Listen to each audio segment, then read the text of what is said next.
I realized upon editing this video that it's been about 2 years since I actually did this podcast with Landon, but I'm really excited to share it with everybody. I'm going to be releasing a couple of backdated episodes that I haven't gotten out yet that I've done over the last 2 years. One of them I just did recently in Nashville, but this one that I did with Landon in my new podcast studio about 2 years ago is really special because it kind of is a time capsule of where Landon was at the very beginning of his content creation journey as a media personality for the Penn State football community and in State College and Happy Valley at large. So I'm excited for you to check this out. I hope you guys enjoy it. Make sure you subscribe to Landon's podcast and channel if you're into Penn State football and Penn State media. He is by far one of the best people in the industry doing it right now. Really, really proud to see his growth and that he really stuck to his guns and knew when to pivot and where and how.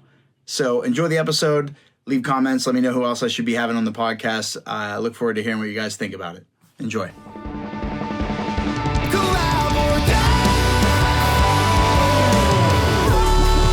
We're always collaborating at all times with the universe. Okay, Landon Tengwall, bro. Thanks for coming on, man. I'm really glad Absolutely. you're here. I had a really good talk with you, obviously, the other day. We were going over basically your media ambitions and kind of what you're doing right now post, medical retirement. Are you still active? Like, do they consider you active on the roster? Yeah, so I'm still technically on the roster. Still on scholarship, so that's obviously very nice. I still, still. And honestly, that was something that I was kind of going through when I was looking at when I'm going to graduate. I had the ability to kind of turn it on a little bit, take like 6 classes this spring, and then go ahead and take like 3 or 4 this summer. And I kind of thought about it, so graduate in the summertime. And I'm like, I'm on scholarship for the, however much longer it takes me to graduate, essentially. I mean, you can't stretch it too long, but I'm not technically 7-year senior, what's up? Taking your time, just chilling. They're like, dude, were you supposed to leave like 10 years ago? It's like, but we got the food. We got training table. No, but I was technically supposed to graduate next spring. But that's just kind of, I sat there, I talked with my parents, my academic advisor, and he's like, honestly, it doesn't make any sense to try to rush this. Take your time, especially with what I'm trying to do now, build your brand, enjoy being a student for a little bit longer. Cause I think anybody who has been out of school for a little while, I'm sure you could attest to this, that you want to be a college student as long as you can. Maybe not in some of these cases of these 9th year guys that we've seen, but to a certain extent, it's good to take that extra time. So I've taken full advantage, and so I'll be graduating next spring. That's awesome. What's your major? Broadcast journalism. Is that the only major? You have like a minor? Or yeah, no, not really. I had thought about doing a minor, but I just kind of dove all the way into broadcast journalism. When I first got here, I was going the business route. I was going to do business marketing, and my dad's owned a couple businesses, and that was through the recruiting process. I would always ask to see the business school when I was visiting a school, when I would go to Michigan, that type of thing. And I got here, and man, the classes were they're boring. They were just boring, for sure. And you're just sitting there, and it's like, dude, this is like grueling. I'm not having any fun. And, next thing I know, I switch over. And honestly, it was accounting. I took accounting, and I go into the Pollock Testing Center. And if anybody knows about the Pollock Testing Center, that's where dreams go to die. Immediately. You do not, I think I'm like 0 for 9 on passing exams in there. Your soul passes out the second you walk through the door. Like, cool, I'm just a shell now. Exactly. Here we go. You see people walking out, it's like they're just white, like Glazed exactly, just a ghost. Like I saw a ghost. It's not a good place to be. But so I remember I took an accounting exam there, and I went in and I opened it up, and I was like, I don't know a single thing on this. So I picked C for all of them, and then I left, and I texted my advisor. I said, dude, we got to change this major. The dream's over. In people business call school. my people. This ain't working out.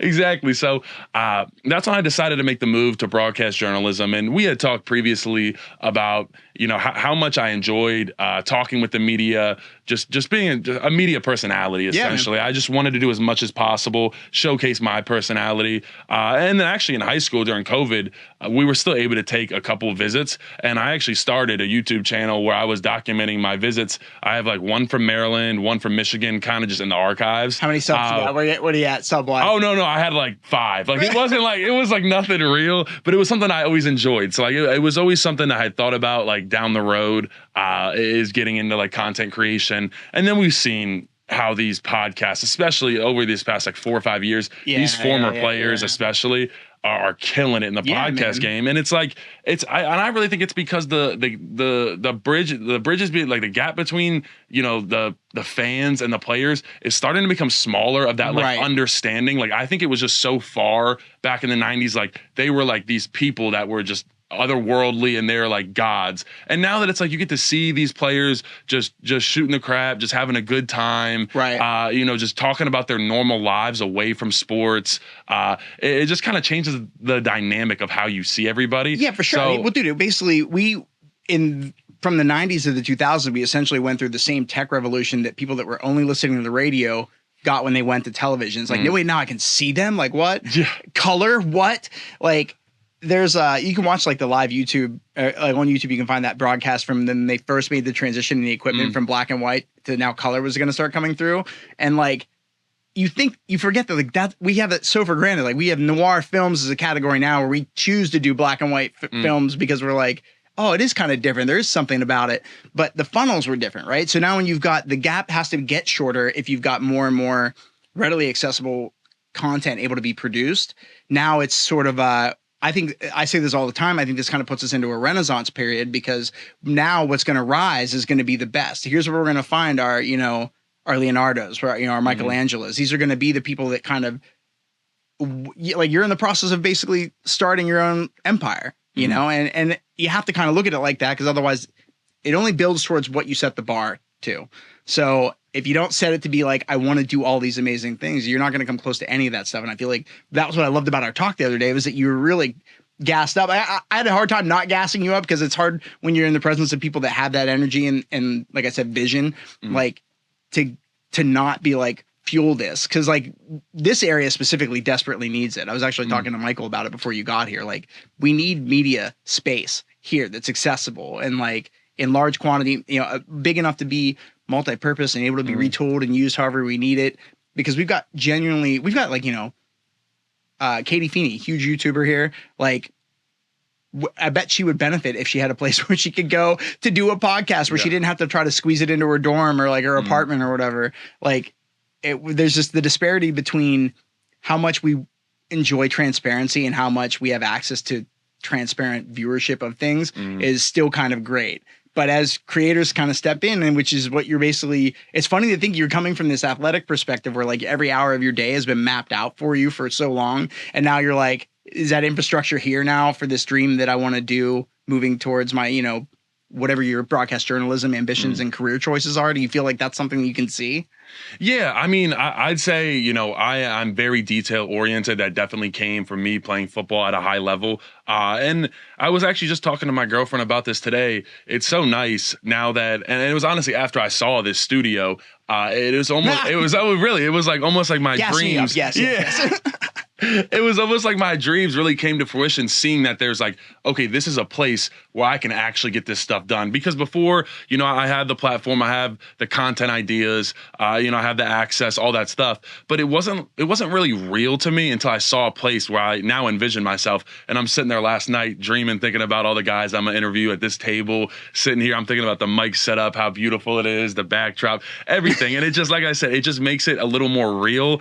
Gotta give that first hit for free, man. That's yeah, exactly. No, like so when I looked at it, like I tried to create that space because I needed it for me, right? But there is something to, I mean, Apple, for example, they set their laptop screens at 90 degrees so you're more likely to touch it because if you're going to touch it, you're like, now you've kind of, it's real. Like what would it be like if I were opening this at home, setting it up on my desk and doing this thing that I keep dreaming about doing? Like if you can touch it or see it or kind of be in the presence of it, it is a little bit more tangible. There has to be a parallel there between, you know, you playing high school football and then going and seeing all like, oh shit, I'm going to be a collegiate athlete. Like I'm going to go out here and be a football player. You didn't know where, but like that's a moment. And then you get to Penn State. What's it like running through the gates at Beaver Stadium for the first time, empty, and then whiteout conditions? Like yeah. Well, it was crazy. So the first time I really remember Beaver Stadium, I came up a couple times when I was younger, but the first time was the Michigan whiteout in 2019.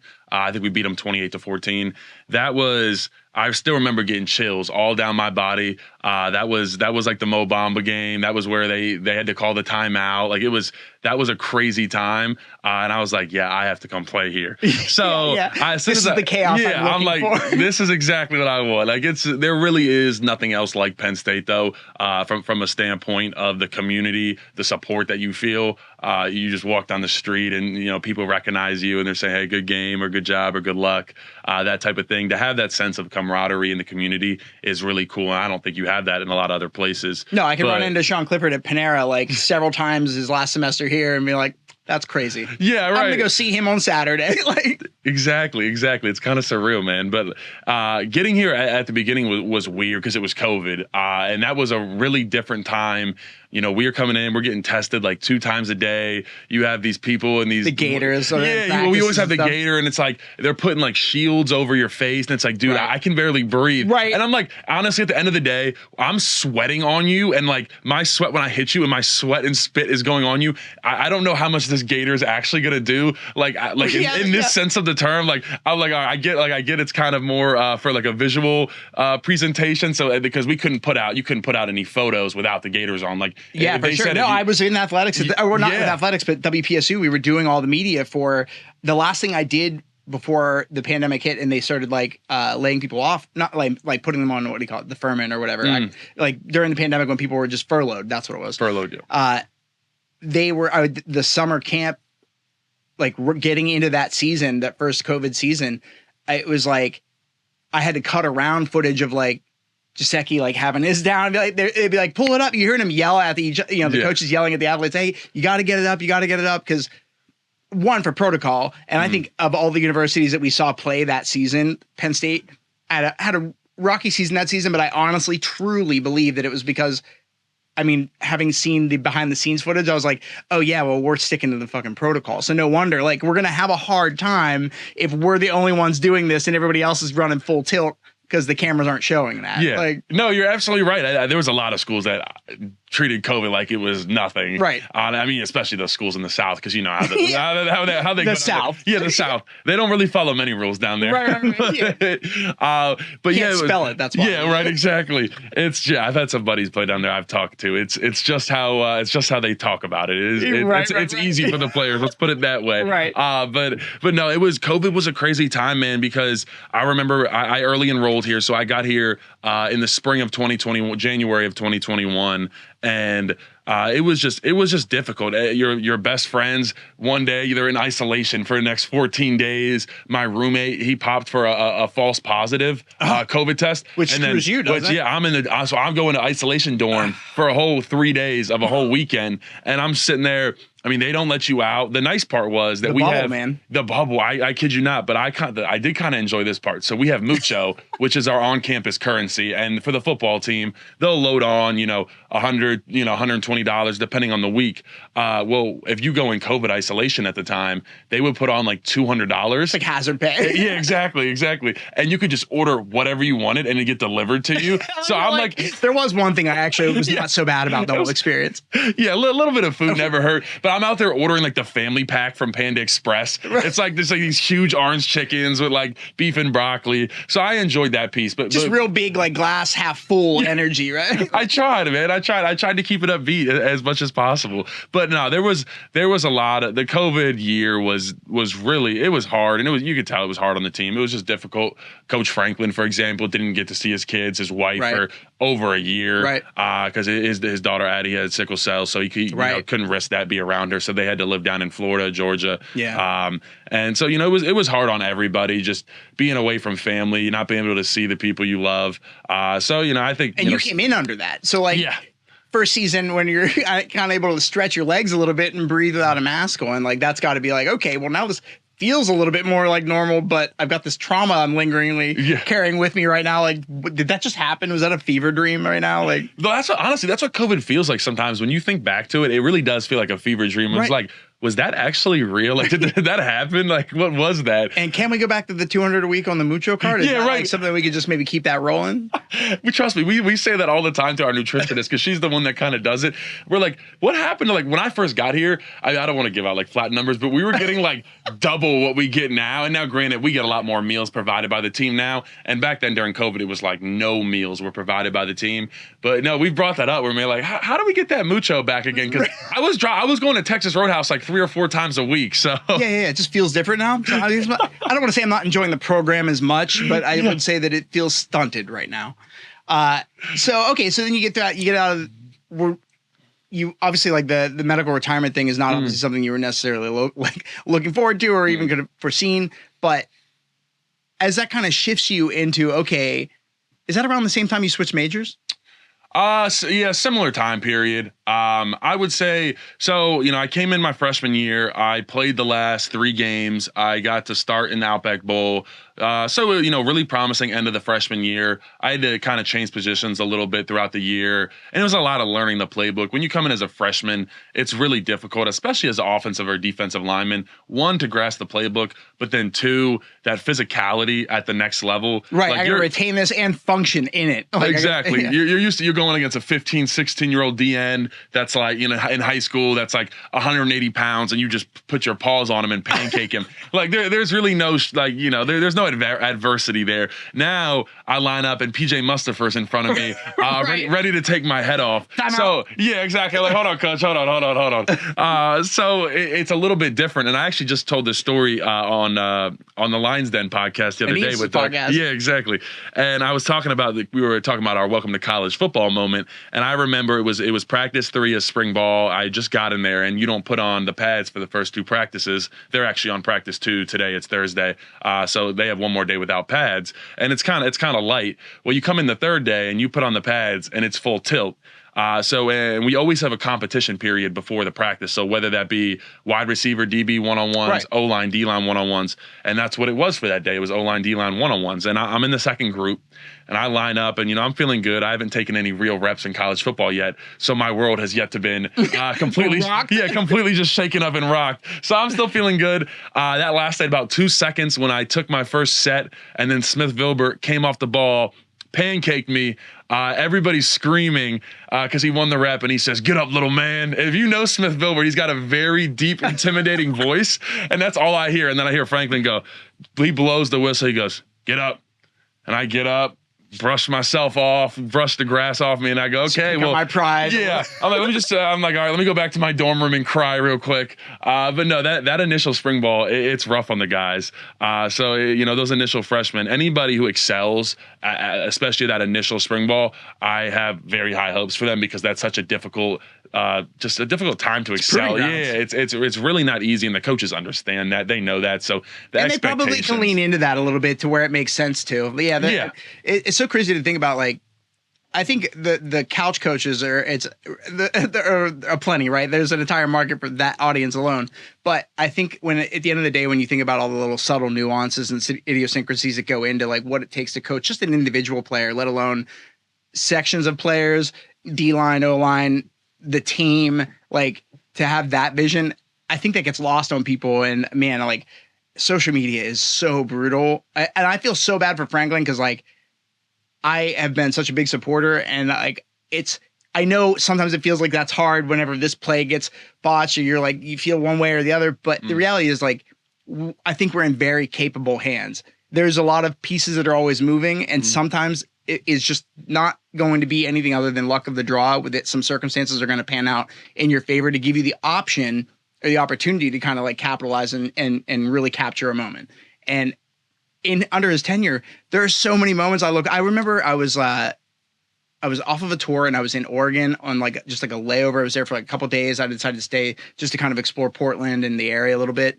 And I was holed up in a hotel room, and I watched the Pinstripe Bowl the year that we won. And I was just like, post the Sandusky era, it was such a like a revitalizing feeling because I felt like I had moved away from home, and then big scandal. Now I feel like I'm not ashamed of my university, but I'm like, is this going to hurt my opportunity to get a job with this, right. this degree, the degree with this name on the top of it? And then, when I came to work for Penn State, that was why I was like, I was given an offer by the senior director at WPSU Sports to Don to kind of come in and take the reins over the introduction to the show Unrivaled, like take the intro minute and like a hype. I was doing music videos, so he was like, we need that flash and pizzazz on the edits here. Like, can you do this? And I had Saquon and Trace in there, like a really heated year to kind of like cut my teeth in the Penn State sports programming at that like athletic and collaboratively music video style of editing. And getting to be a part of the program rebuild felt like my due diligence to my alma mater. And so I was really, really proud of the work I've done. I've won Penn State. I can't even count how many Emmys they've gotten off the backs of my edits. And I got one in 2019. So like, I'm really, really grateful to my alma mater. I wish they treated some of the media perceptions in this area a little better insofar as like, we need more infrastructure for creators here. Yeah, and I feel like there's got to be a way to do that where we can get that space kind of created. And that's kind of my ambition in my like 5-year plan, is to kind of get that media complex created here in a place where we can kind of have screening rooms and podcasting areas and places to produce and film studio spot and stuff. But like, I just look at like the flack that Franklin gets online after like a bad game or like just like close games is really what it is. And like, emotions are high, and it's just so ridiculously like unfair to think about all the things that guy has to tackle in his day and his sacrifice along the way to be in this position where he's like, cool. Fire Franklin is the thing that's like trending. You're like, come on, like that can't be every week. Like, you do understand that like there are other factors here that kind of keep us from sealing the deal on a win when it's a close game like that. Yeah, it's never all on one person. And that's, as much as I love our fans, and I know it happens everywhere, our fans definitely do. They are quick, I'd say, to hold you over the fire. We lean real close towards being like Philly fans, like the second we have it. Right? Well, a lot of people are right from the Philly area, so it kind of makes tracks, sense. Actually. Yeah, and I'm a Steelers fan, so I'm kind of the other side. I mean, I'm from Annapolis, Maryland, but so I'm from the Baltimore Ravens, county area, and so it's a little different, those type of fans compared to the Philly area. But I'll say, like, and I actually wrote this down, like I wanted to talk about this, is now like you're seeing people like, hating on Drew Aller, saying, we need to go a different direction, et cetera. They hate Clifford all the way to him being on the Packers. That's like, what I'm saying, man. It's like it can never be good enough, and you always want someone different. Like that's how it always is with quarterbacks, head coaches. It's always, people always think the grass is always greener on the other side, and it's just not the case. As if they forget where we were a decade ago. I'm like, bro, like we are leaps and bounds. We can play in bowl games. Everybody remember when we couldn't do that? Like, no, it's crazy. And how that screwed recruitment for a while, and like we're still we're in the back end of like finally being completely out of the thick of from like the lingering punishment aspect of like the restrictions that we were placed under, but it takes like momentum, right? And like now we're starting to. One of my favorite parts about working with the 2017 team at Onward at Penn State was watching the media presence that the athletes had that was developing in ways that like Penn State couldn't kind of account for, because social media was so big to that generation specifically, kind of in the upswing. And, and then in the back end of now, what I've seen just a few years out of that is all of these media personalities are capable of being the next generation of broadcast journalism, what that's going to look like that's going to shape and shift and alter in a bunch of ways as we start to look at how formatting changes. Like we talked about, TikTok has kind of lowered the bar for what we accept as like good content from a visual quality perspective, but content quality still matters, right? So like I loved having you here and just kind of brainstorm. I was talking to Michael about the Fitted Fridays idea. Yeah. And like everybody I brought that up to is like, that's a really good idea. But like when you were here the other day and we were talking, I was definitely like, you got my gears rolling in a bunch of ways, because it takes somebody who has the vision, the ability to execute, and you already have the infrastructural mindset of, okay, this is what my days are going to have to look like if I'm going to get all this stuff done. Like it doesn't happen if I dream it. It happens if I do it, for sure. And what does doing that look like? It's like, all right, well, there's all this minutia, little maneuvers and, deals I'm gonna have to make and decisions I'll have to make and actions I'll have to take to get to where I want to be. Where do you see yourself in, like, if you can give me the dream of 5 years from now, what you want to kind of create, you'll be 3.5 years out of college at that point, and you're going to be 5 years into what is going to essentially be really kind of not just creating your brand, but kind of creating your empire's presence in this area? Yeah, well, I mean, what I see for myself, and like I said, I want to set the bar as high as possible, and just keep trying to reach it. And essentially, the idea is to never reach it because you just keep placing it higher for yourself. But I want to be a big time media company where essentially, and I was just thinking about this today.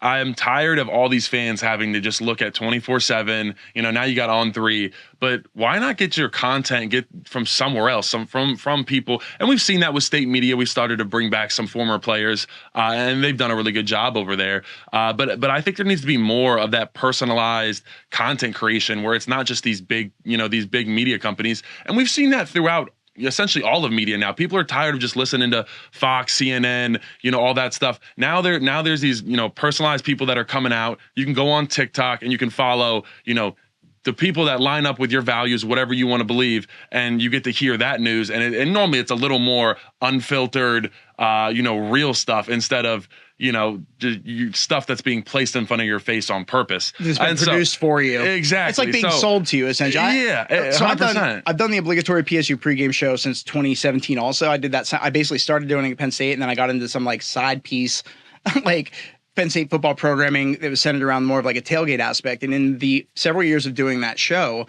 the thing that I saw that really tracked the most for me was that I saw that there was such a lack of infrastructure for these smaller creators that I felt were doing the better, lip service to the fans when it came to, I get that maybe the university might want things to look like everything is 70 and sunny and Happy Valley all the time. And that's our university. And that's how you think about Penn State. But the reality is when we lose to Ohio State at a whiteout game in the snow, you're really kind of you're not able to suspend the disbelief anymore. And you kind of feel like whatever I'm being shown at this point doesn't feel as cathartic as how I'm feeling about this loss. I've been a Penn State fan my whole life. I remember going to the homecoming games with my mom and sitting across from the Chopstick Express on College Avenue, and my mom having to fight off the sorority girls that were trying to reserve spaces as if that was a thing you could do on public sidewalks. That's one of my earliest childhood memories. And then because the float and the presentation of the parades was always so amazing. So I was a Penn State fan before I was a Penn State football fan. But then I remember going to my first game was a Wisconsin game, and I remember sitting in front of somebody who had one of the cheese hats on and being livid because I couldn't see half the field with this tall dude with the cheese hat. The worst thing a Wisconsin fan could do is wear that fucking hat in the stadium. Just think of the 5-year-old kid behind you. But it is hard when you lose and you've got all this ambition and hope for the season. The beginning when you got an App State game, it's game 1, and then it's Akron, Ohio, week 2. You're okay, I'm going to have the first 2 weeks, barring some crazy upset that we would totally deserve if it happened to us, and everybody would own. They would hate, but they would own. You're okay, if I could just get this momentum going. Well, once you got 3 games under your belt, how hard does it get to 4? And 4 is, well, hell, look at the schedule. We might be, this might be the prediction for the season, right? You got to see, and then you can look and be these are the 2 teams that are probably going to give us some trouble this year. Maybe it's 3. Maybe it's 5. It just depends on the lineup. I feel the schedule lineup's looking weirder and weirder every year. Oh yeah, it's crazy. I mean, no Michigan next year is definitely going to be. That's interesting. wild. I mean, it doesn't feel right, but hey, I guess that's a great program. Imagine being a senior going out that year and not getting one last opportunity, bro. I know. Yeah. So I mean, I feel it's when you do that disservice to the fans by not really accurately letting them vent and get the catharsis they need from being why did this happen to me? Then it just gets pent up, and that small time creator space is we're seeing, not maybe with 24/7 necessarily or state media, but the smaller, more separated, isolated creators that are also doing kind of well off the backs of being able to create content consistently. I think the bar for most of the content that I see surrounding Penn State material outside of what gets produced through Penn State is garbage. Yeah. And I think that they should all want to do better. And that is me just talking trash openly on everybody, and they deserve to hear it because they should we got to have people ribbing each other and poking each other. Iron sharpens iron. We've got to do better than this if we want to be taken seriously in the national or in the international format. There are people that watch Penn State games in other countries. My mom was a part of the Penn State Alumni Association chapter in Hawaii, and she would get up and set up tailgates in Hawaii for games that were happening here. And I was here, so she'd be like, "Hey, I need you to go down to McClanahan's and go to here and buy me these things. I'll send you the money. I'll Venmo you or whatever. I need you to send me these, and they need to get here by Tuesday or whatever." It's I was sending care packages back to Penn State fans. in a place where you would not expect them to be able to actively watch or participate. Buffalo Wild Wings was opening at like 7 a.m. there some night. Like, why would a local business do that just to get a bunch of Penn State fans in there? But there's enough on Oahu to get them into a bar to pack that place. And rest assured, as Penn State fans, we do that. Yeah. So like, I just want to see like the smaller creators get not bought up, but brought under an umbrella, a creative space where they can kind of elevate their content. Because I think if, just like I think with you, all this ambition, all this vision, all this dreaming, we've got a 5-year plan that is, in the works. It's going to get really difficult to make any headway without any resource pool to draw from. And so we need to kind of create this infrastructure in this area to do that. And I'm really bullish on creators and personalities like you, people like you that are interested in doing that. Like, you want to stay here after you graduate. You want to be able to build this presence, and it's going to take a village. Like, I don't expect it to be something that any one person can do, and you wouldn't want one person to do it and have the control over it. So like, let's assemble that board, dude. We'll assemble that creative board and create this media complex and then have it here. The athletes will benefit from it. Like, even outside of the world of NIL and creating that way, like, just there's so much personality on the team every year, and I don't think you get to see a lot of it. No, I think you're absolutely right. And like you talked, the market is absolutely there. Like you talking about Hawaii, they were anywhere. I was down in Guatemala actually for a mission trip that we did last spring. And there were people with Penn State hats down there saying we are when they saw us. And it's like, dude, like how? Just anywhere in the world you go, you're coming across Penn State fans. So I think, obviously that market is there. It's, how do you get it to them? And obviously not putting any hate on anybody, but lay it out yeah, there. I mean, I got to put it out there. I'm taking the hate. I'm the filter. You're saying my thoughts. We'll throw it out there. You'll save me with some editing maybe, but if I go too far. But no, I feel like, especially for the younger generations, where do you go for your content? It's like, obviously I love these guys for the blog, Blue and White, like it's all good stuff, but are they really like marketing to like the everyday, especially like Gen Z, younger millennial? I feel like there's like no market or, nothing being put out for that market. That's kind of my vision. There's nothing being put out on that market. On that market, exactly. There. It's there. The content's being produced and it's sparsely getting distributed to YouTube. If I was doing stuff for broadcast and for YouTube for years, like broadcast is expensive, so it makes sense to maybe pivot more towards like advertising and go a YouTube route. And then it's getting all that micro content out of your macro and being able to get it on TikTok and Reels and all these other platforms in a way where it's going to be viewed where the audience is. Like, your audience is not who you think your audience is. Your audience is whoever sees what you do and likes it. Like, you don't really get much say other than you put out the art and it becomes something that people like and interpret however they take it. It's not yours anymore once you put it out there. So you might as well just start putting it out in all the places so you can find those audiences. And yeah, you're right. I think it's not that they don't necessarily market it to, is that they're not on the space where the market exists. And so tons of missed opportunities. Okay, so your generation sees that. That's where this change is going to start to get implemented. It's enough people are going to start barking now. Like that today, as of today, like yesterday, the House passed the ban on TikTok, and now that's going to go to the Senate. Good luck convincing us to get rid of this thing that basically everybody already enjoys, national security issue or not, especially on the backs of like, yeah, but what about that free healthcare though? And maybe like a handful of other things that we don't seem to be able to address, but somehow this one thing you're able to like, I don't know, man. You're taking the carrot away and replacing it with the stick, and I don't think a lot of people are going to like that. No, I think a lot of people make their livelihoods off of TikTok as well, sure. And I think it's wrong. I don't really know if that's the exact reason why it's being taken away.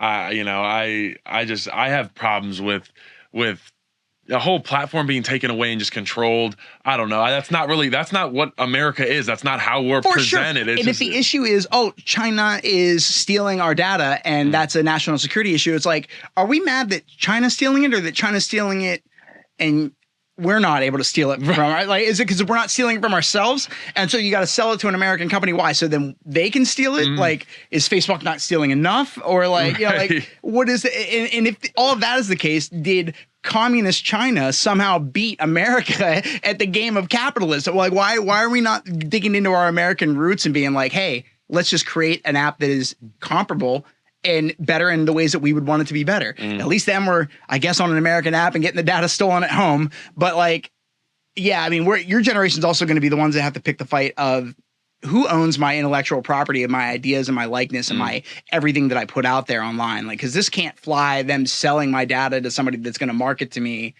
subliminally. Like, we already are a generation that doesn't like to be marketed to. Like, we know what an ad looks like, and that's why we turn them off or swipe we swipe past them. Absolutely. But the new creative that's actually working is the creative that kind of hits you where you are and like is able to find you in a place where it can be funny the way you find things funny. And you're watching, like, that's shifting the way creative media and marketing looks in the first place. So yeah, I definitely feel you. I have a hard time with feeling like we're going to get rid of an app over a handful of reasons. It seems like we're also not addressing a handful of other really way more important ones. And then also, like, yeah, it's just, I know it's a complex and super nuanced issue. I kind of feel like a bunch of old white guys in Congress and in the House of Representatives might not be the best representatives for us to be relying on to make the decisions on these things, though. Most of them are like, and then does this access my Wi-Fi? Yeah, well, that's the whole thing. Do you know what my password for my Wi-Fi is? They're like, sir, how could I fucking possibly, like, what are we, am I, like, it's hard as a younger, like, I'm an elder millennial, like, to watch this happen. I'm like, this is my mom asking me why her second monitor doesn't work with her laptop. And I have to go over and, like, I'm coming to hang out and we're going to visit, but really I'm about an hour and a half worth of tech support. Yeah, exactly. No, you see it when it's like Zuckerberg and all those guys, they'll bring them into Congress every once in a while, all the top owners of the media platforms.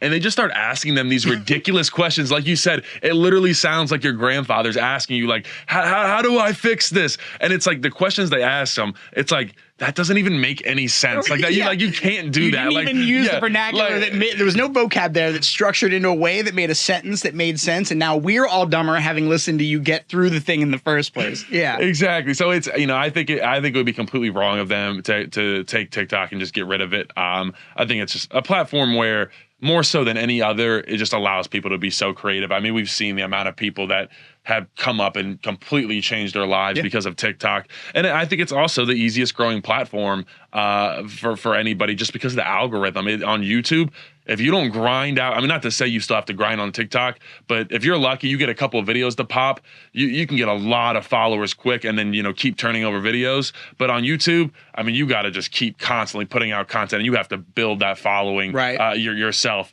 So in a certain sense of the word, I think TikTok is just very unique and cool in that sense. It's kind of its own all-in-one platform. I would say my gripe with the difference between TikTok and YouTube is that YouTube, YouTube proper had all of this like viewership, and for a while their algorithms were separate between YouTube and then YouTube Shorts. So if you were growing on YouTube Shorts, you had to actually kind of link to your channel to get people to go there. There's no direct conversion of they saw this and it's hosted on my channel like it's hosted there, but it only appears on this network of Shorts. And so now that that's integrated, it's been interesting to see, like, the podcast specifically. I'll put out a clip and it'll get like several thousand views in like the first day or so, and I'm like, that's crazy. Like, why that topic? And so I love the back end of reverse engineering, and you're about to dive into this world yourself, where you're like, why did me talking? Like, do you ever watch your reels on your Instagram and be like, well, this one has more likes, but I really thought this was the better point? Oh, absolutely. Like every time. And it's like, why did that video bang? Like, it makes no sense. It's proof that you don't know your audience. Oh, like 100%. And you're never going to. So you just have to, I think I like the idea of you, this presence, this, like,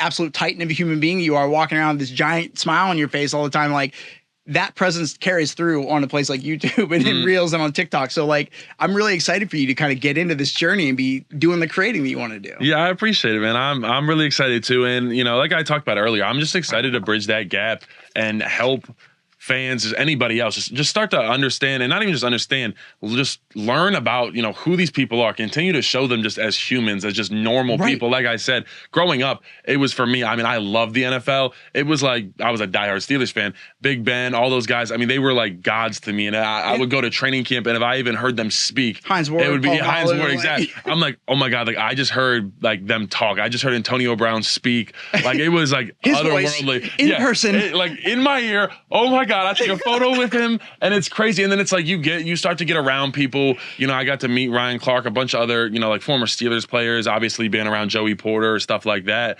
And it's just like, okay, these are just normal dudes that live normal lives. Right. And if anything, sometimes, honestly, most of the time, I'm just they're a more boring. Athlete. I just drink a gallon of milk a day like everybody else, bro. Like, there's nothing special about me. Well, yeah. I mean, you're a little different, but some of these guys are actually really boring, believe it or not. Like, they don't do much outside of our sports. Listen, so I will say that of the Penn State Football athletes that I've met over my time of working with the program in or out of Penn State's capacity, the ones that are characters though are hilarious. There are some people that we did for like the Blue My Player show the first season, and the guests that we've had on obligatory over the last several years, and just like pieces that I worked on with like just every athlete you could basically think of for the last like 5-6 years. And some of them are they're not even like their media personalities, but they should be. I'm like, that person needs a camera on them all the time. Like if this person had a camera, that's the show. That's his own show. Yeah. Like you've got him for 4 years, give him a bit, give him like his own. Yeah. And I think that's what we're missing out on, dude. Like there's so many people that like no one even knew really about like Aeneas Hawkins for like 3 years until they started having him do they did like a voiceover for a couple of videos that Penn State posted. And we would always talk. He's got a great voice. Oh yeah. I'm like, dude, we got to get Hawk out there. We have to find a way to market him. And then him and Doc actually originally started Doc and Hawk Talk back in probably like 3 summers ago. So they were trying to get it going, but they were doing it in their living room at the yards, on 2 stools with like not a good background. And that's what kind of maybe the brand's not as strong. It's not exactly behind the wall. We'll get there eventually. But no, I mean, like having a space like this really does. I mean, we were talking about it earlier. It makes everything real. And then when you see someone doing a podcast and you can tell it's in their house and they're on a stool. Personally, like, I mean, if I see that, I'm more inclined to enjoy a podcast like this where it's clear that the creators put time in to, creating their background. It's very aesthetically pleasing to the eye. Audience. That may just be what you prefer. Yeah, no, that's very true. If you create in that space, cool. You're going to find people that also like that. And in the same breath that you're going to be putting content, content and value out there, people are going to find it and come back in. So like, there's nothing wrong with having the preference. Like, no, absolutely. Absolutely. And honestly, I think there is something to be said for, almost putting, and I think that's why these podcasts have succeeded so much, of almost bringing everybody down to earth, bringing, like, if you watch Nightcap with like Ocho Cinco and Shannon Sharp, they talk like they're poor. First off, like they'll make jokes all the time about like not wanting to spend money, and I'm like, dude, like Shannon Sharp probably just made like $10 million from that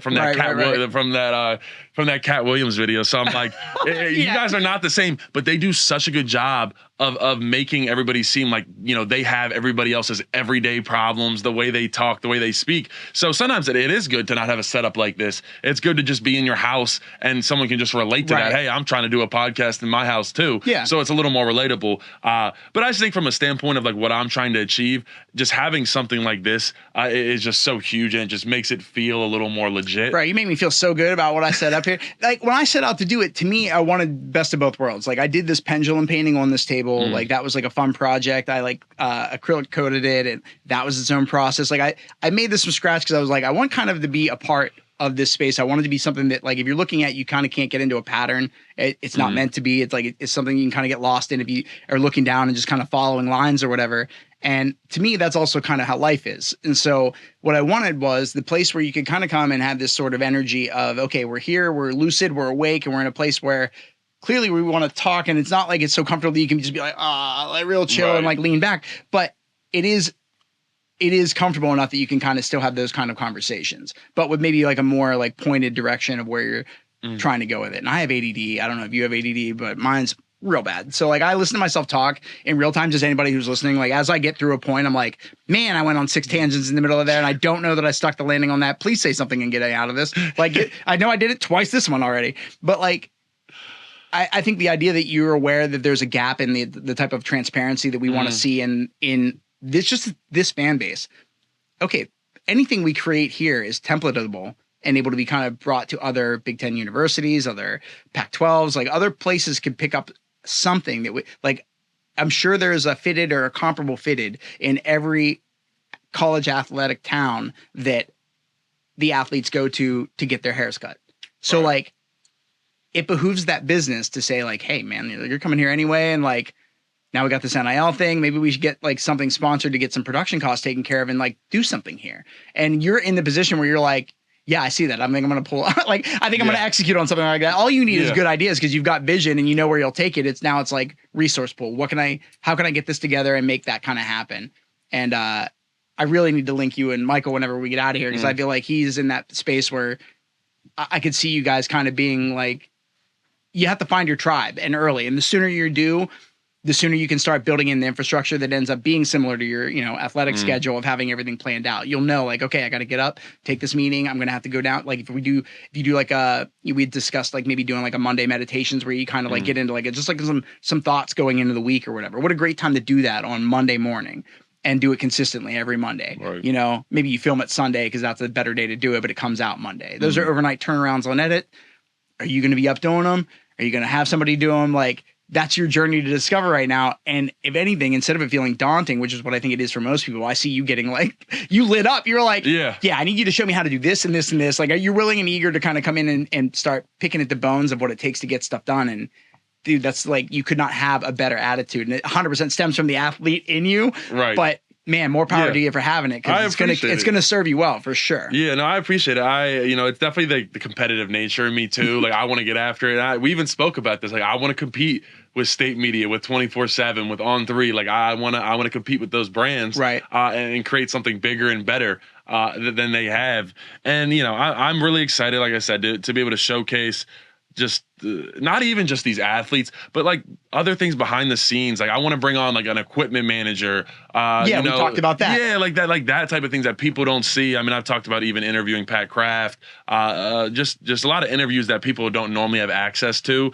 That I'm really excited to kind of dive into and just have a platform where people can come enjoy. It's nothing super serious, but at the same time, it's great content. Making sure I know what I'm talking about, doing that research beforehand, because I think there's some times where you can tell, especially when you're an athlete, some guys will try to get on a podcast and just kind of BS their way through it, and they think they can get it done. And it's like, no, man, if you're going to have a podcast and you're going to talk about certain things, unless you know it like the back of your hand, you need to do some research. You need to have preparation. Right. And you can be wrong, but at least your thought needs to be articulated enough around it where I can follow why you were wrong. Exactly. And so like you talk about like how you get excited how I react, and it's like I went home after we met 2 or 3 days ago, and I'm on my whiteboard like drawing off every single idea I have. I'm in both of my notebooks just trotting down stuff, getting my website together. And so I'm having a real big push right now to kind of just finish off my branding, because I feel like as soon as I get that done,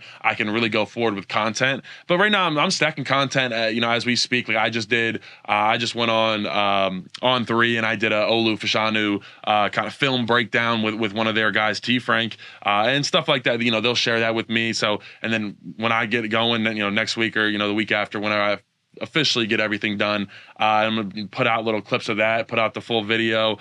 So I'm excited. I definitely have a decent amount of content already stacked up, but I have a million different ideas that we've spoken about, but I'm really excited to dive into. And I just think it's going to be unique and fresh for a lot of these eyes and ears around the Penn State football community, because you can only, as much as, take example, Audrey Snyder, fantastic journalist, great writer, but you can only take so many of those long writing pieces where it's, they're great pieces, but it's like, I want something cool. I want to see, we talked about me taking one of the players to, hey, Chick-fil-A, let's see if you can eat the whole menu. Like, those are the type of things on YouTube. I told you the Hot One Challenge, man. Like, get that season 22 sauce lineup and be like, we're going to go to town. Exactly. And it's like, that's like nothing that Penn State has ever seen, or really like anything in college football. And I think we're missing out on so many personalities. And then the fact that I'm kind of in and around the facility and the team, I also know which are the best personalities to pick, because sometimes you can get one of those star players, especially the star players that are just duds personality wise, right? Because their brain is so fixated on being a star player. Exactly. Like, they're doing this other thing really well. No, it definitely takes a lot. So that's why I think it's so rare to have those people that are just absolute studs that are also kill it in this type of realm, like a media sense. But there definitely are a couple of them. I mean, I don't think Drew Aller wouldn't exactly be the most fantastic guest. He's a little bit quieter, humble guy, doesn't talk a whole lot. But there's on the flip side, there's a couple people that the fans may not really know about, and if I can showcase that and make some fans fall in love with the player, right? And now because of me, this kid has a favorite player because I was able to showcase the kids or whoever it was to that. Like, that's an awesome feeling for me. And I feel like I'm helping out. I'm serving Penn State in that way. So as much as I want to beat everybody involved, I also just want to continue to We're still help. In the same village. Yeah, we're also helping each other and creating content together. Like I said, I'm down to create content, to collab with anybody around. Are you familiar with Mike the Mailman? No, I'm not. So he was a postmaster emeritus at Penn State for like over 40 something years. He retired a couple years back, and he's one of the hosts of the obligatory PSU pregame show. Okay. And so every year for media day, we'll go out there, and he's a very nice elderly man. He's put in his time for the university. He's a beloved campus icon. He would go around. I would follow him. It was like, this was our shtick every year. We would go, and he would like ask the athletes like what their favorite type of cookie was. I'm sure we probably definitely ran into you and did an interview with you. I'm sure. And then one of my favorite questions to get out of him was like, are you a big video game player? And then you find out who's playing what video game, who owes who money from playing which video game. And I'm like, yeah, I feel like I kind of need to know that. And to be honest, if I'm being really frank, like I think that to me is probably another crucial aspect of the recruitment process. It should be viewed as that, because the culture of your team is going to be a thing that would sway me. If I'm going to go somewhere, I'm like, okay, yeah, cool. Maybe all these bowls, maybe whatever. But do I want to go under Nick Saban and have him as my coach? Is that going to be the same experience? Am I going to enjoy anywhere near as much? Like, is the glory worth the lack of not getting to enjoy maybe like the personal fun touch and strides of what being at Penn State is like? Like Penn State in the fall, I will always say is like one of the most beautiful places on earth. I think it is landscape, infrastructure, like town layout wise. It is just one of the most beautiful places to be that time of year. And if I were, you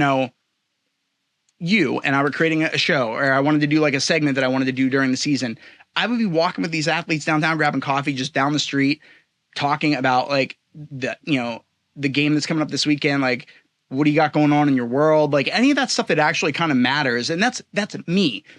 I'm one audience. So anything you can think up is somebody's audience for sure.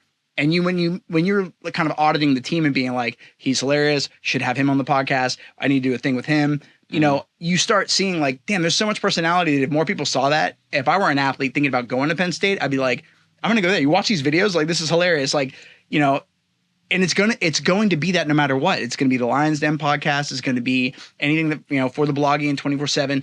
Get these people together and start getting this stuff like produced and organized in a way where you can kind of serve all the different audiences in ways that do real justice to the fans and to the players. Like, it'd be really nice to know that you weren't just supported because you performed well, but you were supported because I liked you as a person and I value the way you see the world and the way you kind of give back to the community. And you're somebody who does that. So I'm not like saying that to, gas you up in that way, but it is nice to know that about you. And damn, it makes me feel good to be a Penn State fan. Like, okay, so then that's an aspect we should lean into when it comes to the recruitment side, because students aren't just going to come here because of the games and stuff. Like, you came during a period where it was very difficult to probably want to commit to doing anything, because you're like, I know these first 2 seasons are going to be no fun. These are going to be so rough. No, you're absolutely right. And I, thinking back to like you was talking about like different types of content, I was actually doing some research when I was doing my Olu breakdown, and I was kind of looking through just stuff that people have done with Olu. And I was looking at when Adam Brenneman came up this summer, he interviewed like 8 or 9 guys.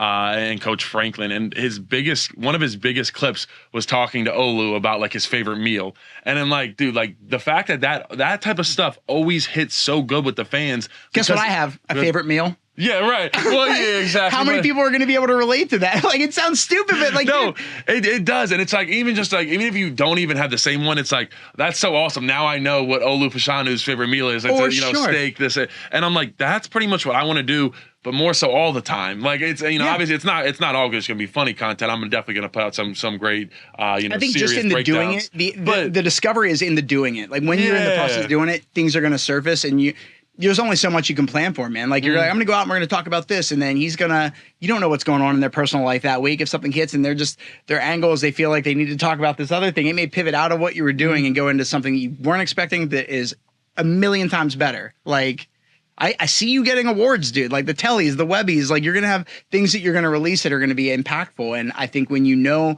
that that's kind of what is on the forefront in the future for you, it's a little easier to kind of, figure out, okay, now how do I walk this path to get, get there in a way that I want to. You already said, like, I set the bar high and I keep moving it because I don't want to ever be satisfied. I want to kind of like keep going and going. And I always say, like, if you're going to create whatever you're going to create, set the bar high, because everybody hits the obstacles and everything kind of starts to get a little lower than where you thought you were going to execute at what level.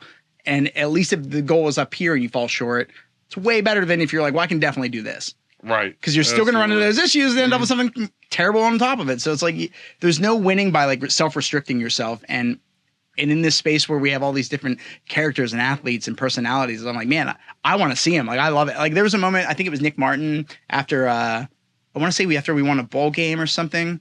It was after a bowl game, or it was after one of the last home games. And he was like, he was the senior, he was leaving. He was like, yo, it's been real, you know, like, but y'all better suit up because spring practice is about to start in 2 weeks. And like the joke he made, I showed it to all of my higher ups at Penn State. And I was like, this should go out. Like, he swore, but I bleeped it. I was like, but it's funny. Like, this point is like, this is the camaraderie of this team. And it was a really strong team. We had, you know, Coach Spencer was here. Did you hear when he was here? Oh yeah. He helped recruited me. I miss him. I love him, Wild man. Dogs, man. Dude, for sure. He did it right. I've never seen a D-line coach as good as him. So he's definitely everything he's, all that money he's making is well-deserved. For sure. Yeah. I never got to, he had a really nice Harley, and I was trying to catch him in the off season. I was like, bro, like, let's go out for a ride this summer. I want to catch you. And he always posts videos going out and running around. We just never could line it up because obviously coach's schedule, no less chaotic than the athlete's schedule. I'm the one who was like, hey, I can do whatever, man. When you want to do lunch today? You want to do it at 5:00? Whatever. Yeah, man.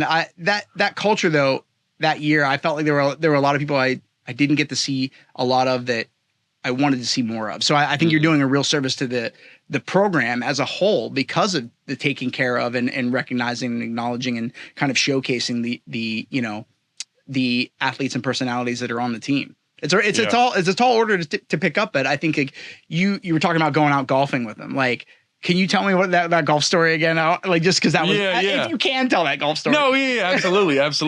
I was so, last summer, a lot of people were getting into golf with NIL and all that coming about. Everybody's getting invited to, these tournaments, these charities, and guys are saying, oh, I can't play. I don't know how to play. And they're like, oh, all right, maybe next year or something. It's like, wait a second. Forget this. Let me go learn how to play. Let me pick up the clubs. So the amount swing things. Yeah, exactly. So the amount of people on the team that played probably grew exponentially, probably times 5 or 6. I mean, there was maybe like 6 to 8 guys that really played, and now I'd say it's upwards of like 25, 30 guys. And it's really exciting because now you have a ton of people to play with. Yeah, you get your own tour. Yeah, so absolutely. So then it turned into Bo Prabula, Dominic DeLuca, Tyler Warren, and Liam Clifford kind of got into a foursome where they would continuously play together, and they turned it into a tournament style, game 7, similar to the NBA, games of 7. And it was always coming down to the last game, the last putt of the last game. And, we're talking about like, man, we should definitely film this. Like, this needs to be filmed. Right. We got Dominic DeLuca missing a putt on like number 16 at Mountain View, chucking his putter up into the tree and then having to like scale the tree to go get his putter back. I'm like, dude, this is like golden content. Right. I'm watching all of it. And we're like, dude, next year, like, we got to we should film this or something. Next thing you know, I end up retiring, getting into broadcast journalism, this realm. And I brought it up to them during State Patty's Day, actually, a couple weekends ago. And I'm like, guys, remember we talked about filming? Like, I would love to come out with another guy, get 2 cameras out there, put mics on you guys, film this. I think it'd be fantastic content. And they're like, dude, once spring ball's over, like, let's get after it. That would be a sweet series. I think the fans would really enjoy it. And once again, just bringing it back, normalizing the football players that you see behind those helmets that are scoring touchdowns, laying down big hits. You remember, okay, this guy also plays 18 on Sundays like me sometimes. For sure. And it's just it's fun, and I think that's really the type of content that I'm going to angle towards is kind of just showcasing these guys' personalities, their backgrounds, what they're about. I think that gets lost so much in translation with being a college football player and having these high expectations. Where now it's okay, maybe I don't get so mad at this player because I remember this story he told, and whatever, he might have been through a lot or just seemed like a very genuine person. So I'm not going to get as mad. But back in the day, if some kid that you think you don't really like because you think he has a temper and you never actually heard anything about him. You just hear rumors and et cetera. And it's like, you don't actually get no one's showcasing their personality. Nobody's telling a story about them. And you just hear little excerpts from Audrey Snyder tweeting out about them. It's like, is that really, what we want as a community? I don't think so. Yeah, I'd rather be able to make a decision based off of the full picture. Yeah, exactly. like let me sit down. And if I'm a true Penn State football fan, and this is kind of where my point of view comes of why I'm so excited about this.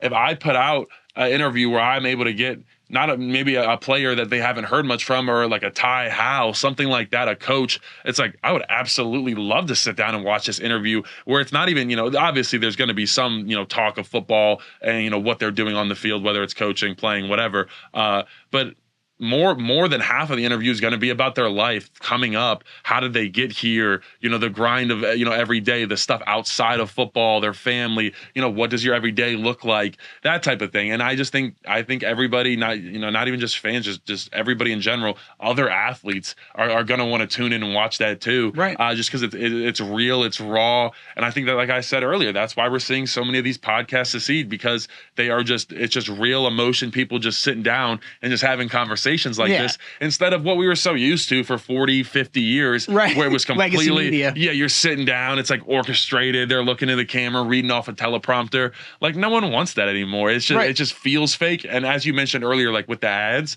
our generation is so used to all this BS being put in front of them. And it's almost like we realize what is essentially propaganda now. I mean, that's pretty much that's what it is. Turns out the only thing that's not propaganda is anything authentic, basically. Yeah, exactly. It's like you realize how much it's all so orchestrated. So I think that's why we value these real podcasts so much. And that's why if you look at every podcast that's at the top right now, it's just real, raw content where it's just people just chopping it up, having a good time, laughing, and bringing on great guests. So obviously at the beginning, I want to do that on a little bit of a smaller scale, just because it's Penn State and not a national level. But that's obviously where I want to be headed for on a national scale, taking this thing big. But look, we got to start first. We got to build this thing from the ground up, in this room right here, get as many, creative content creators that we can, putting out good content, making good stuff in this space that is State College, man. Like, it's such a unique town. And I was just talking about this the other day. Like, I love living here. And it's so funny because, like, if you would have asked me before my injury, I'm like, dude, I'm trying to get to the league, get out of here, and never come back to this place. Right. And I mean, that was my mindset. I did not want to come back. I'm going to end up in Maryland, like where I grew up. And it might also because my girlfriend lives here. But so that's a little bit of a draw. I might be swayed. Just a little bit, but it's something that I'm like, dude, I read something the other day. It's like the third best. It's like the third best city in America as far as a crime rate. Like, there is no crime here. No, the worst thing you're gonna see is a couple drunk dudes stumbling down College Ave. Like 2 a.m. Eventually, a bush of yours will get pissed on. Like, that's going. We're so sorry. We're so sorry. But we're gonna take care of it. Yeah, no, I think like one of the things you're speaking to is one of the things that one of my like entrepreneurial mentors, Greg, always says is like that one of the earliest tenets of being an entrepreneur is seeing a need and filling a need. And there is maybe not, we wouldn't look at it as necessarily a need, but as an avenue or a market or an audience of people that want to be serviced. It's people that want to, if I live here, even if I like, all I did was talk shit on Penn State football, I would still be like, there's no such thing as bad press, right? Like, if somebody says, if I watch a player say something and I'm like, oh, I agree with him on that. Like, you could actually sow more unity in your community by allowing people to be like, oh, they are just people. They're not this just figurehead of this person who's like out in the field that I'm seeing on Saturday that's blowing this game. And I work in a restaurant and I'm so mad because now people aren't going to stay late and drink and eat all night. Like, there's a million reasons why people can choose to like or hate a football team, their favorite restaurant, anything. And so when that's so arbitrary and so personalized as to how that gets affected, it makes no sense to worry about them. It makes sense to worry about the people that want to be serviced to. And so if you can capture the audience of people that are already interested in learning, and I think Penn State is unique in that regard. What do they say? Like, one in how many people are a Penn State graduate when you go out in the world? Yeah, it's an absurd number. It is a crazy number, and it's one thing that I'm excited about too is like the style of interviews. Also, like when you have Olu, Sean, Clifford, whatever those guys sit down with someone from Penn State sports. The only one I saw where he was talking to Aeneas, and Aeneas was talking about a story. I think it was on the Lions Den podcast that he did with him, where he was talking about like something. And Olu was like, I don't remember it. Like, his response, the media trained answer to it. He was like, I don't exactly remember it going down like that. And I remember just like, to me, I'm like, they're laughing, and now just the monkey brain in me is going to start laughing just because they're laughing. There was clearly something going on. There is like an inside story here that is like interesting, and that is the meat and potatoes of any meal that I, as a viewer, want to watch. Yeah. And all I had to do was stay for like 10, 15 seconds to watch them talk about this story. And Aeneas is a character anyway. So like his storytelling and his way of articulating how he's feeling about something is already comical. So like that makes it good. and then to have like Olu's play off of that be like very reserved and like I was just really I laughed at that moment of the podcast because I was like, we need more of this. Like this is so clearly what people are going to enjoy watching. And so I think you're right that like if we get that in place, we're going to be better off as like a community. We're going to know the players better. We're going to be, I think, more attached to our fan base. I think we'll be louder in the stadium because of it. Like we need to kind of pivot and play into these things that are otherwise our strengths. We've got a great community of people that want to see good content. We're just not creating good content for them. Yeah, I know. I totally agree. Like it's just not. It's stuff that people like want to see, but I don't think it's like we talked about the real raw content. So, you know, if someone from Penn State sits down with Nick Dawkins right now and does an interview, it's going to be, okay, so what do you think about the O-line going forward this year? And he's going to give a generic answer. We're doing great. Yeah, I know. We're grinding in the off season. And it's like, okay, Let me hit the bullet points. Yeah, exactly. We call it coach speak. Like I don't want to sit there and listen to coach speak. I know what it is now, especially being in and around it. Most interviews are not genuine. And that's why another reason these podcasts are succeeding is because guys get so comfortable. And now obviously you got to be careful and you don't want Penn State to get mad at you and not let you interview anybody, but they get a little more comfortable and they're a little more likely to be more open, share a little bit more, and not have those just complete coach speak of, you know, yeah, we're working real hard, we're grinding, you know, the coaches are doing a great job. It's like, if you ask anybody, and another thing is like asking like players about other players on the team, like every once in a blue moon in the NFL, you might get like a good reaction where you can get someone to like say something bad. But in like college, it's always going to be like, yeah, he's doing good, working hard, you know, working on his craft. Like I wouldn't even really ask anybody about that because in the media, you know what they're going to answer. I know the answer. I can get the answer. Yeah, and that's what I mean. Like I want to tell these people's story more. I want to bring Doc on. I want to talk about his brand, talk about his background, growing up, his dad, playing in the league, like that stuff. Like that's the type of stuff I want to touch on instead of, you know, how's the offensive line doing or how do you see this player progressing? We know how you're going to answer. It's been the same old coach speak for 40 years now. Right. Let's switch this content up a little bit. And let's make let's make it fun for the fans. I was gonna say, you familiar? You watch Key and Peele at all? Of course. Oh yeah. So you remember when Obama had his like anger management translator? I've like, because Keegan does James Franklin, I have always wanted to have him do like a fake presser. As that is the same character, but for Franklin. And like, to me, if the university were smart, jump on that. Like, go after that because one, viewership will be through the roof. Two, it will be hilarious. Like, you've got somebody who's like a seasoned comedy writer that's going to basically help do it.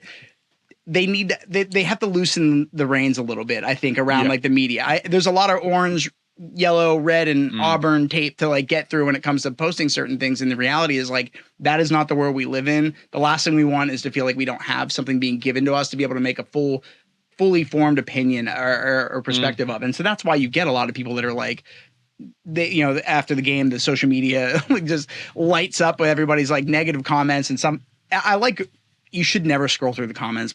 I don't know why, especially as a Penn State fan. I do it anyway because you're going to pick a fight. Like there's no scenario you're going to run into one dude who said something you just can't abide by.